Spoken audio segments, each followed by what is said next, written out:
just by taking a simple pill? It's real, and it may soon be possible for humans. Doctors finding a compound in red wine that could slow the aging process. So how does it work? Joining us now, Fox News medical contributor Dr. Jennifer Ashen. Good morning, Doc. Good morning, Megan. All right, so we knew that red wine was good for us. They told us that many times, good for your heart, etc. But it can slow the aging process. It can add years to your life. Right. So this is potentially really exciting if you think about it. I mean, some people might not want to extend their life by 20 years into old age, but most people probably would.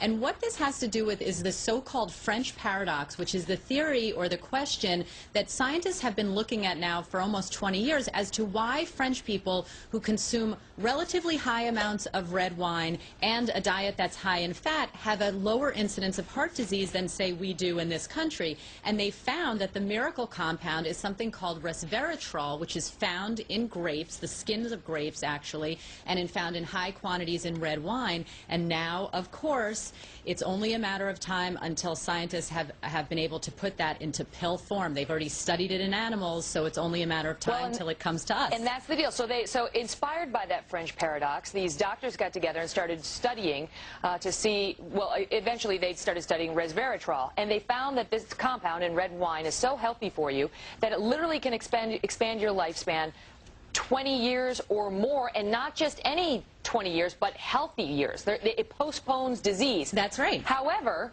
if you were just to drink red wine and forget the pill, you'd have to drink 1,000 bottles a day? Right, and let's be clear, we're not recommending that, obviously. That does not expand your lifespan. No, it doesn't. But, of course, they're going to put it in much more concentrated form when they are able to put it in a pill for human consumption.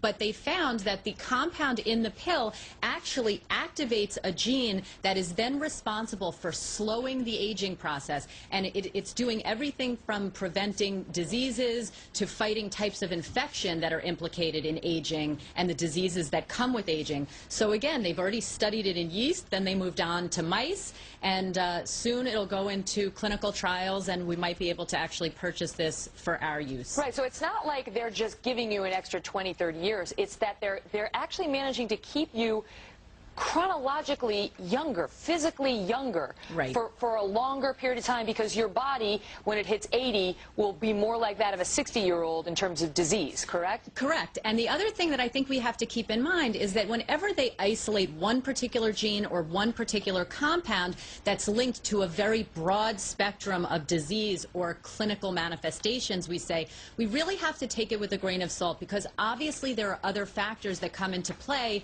like our genetic or family history, that are incredibly important when you talk about how we are all going to age. So this is one piece of the puzzle. It's still a long ways off, but you better believe the pharmaceutical companies are looking at how soon they can get it into pill form. This would be huge. This really would be fountain of youth in a pill, wouldn't it?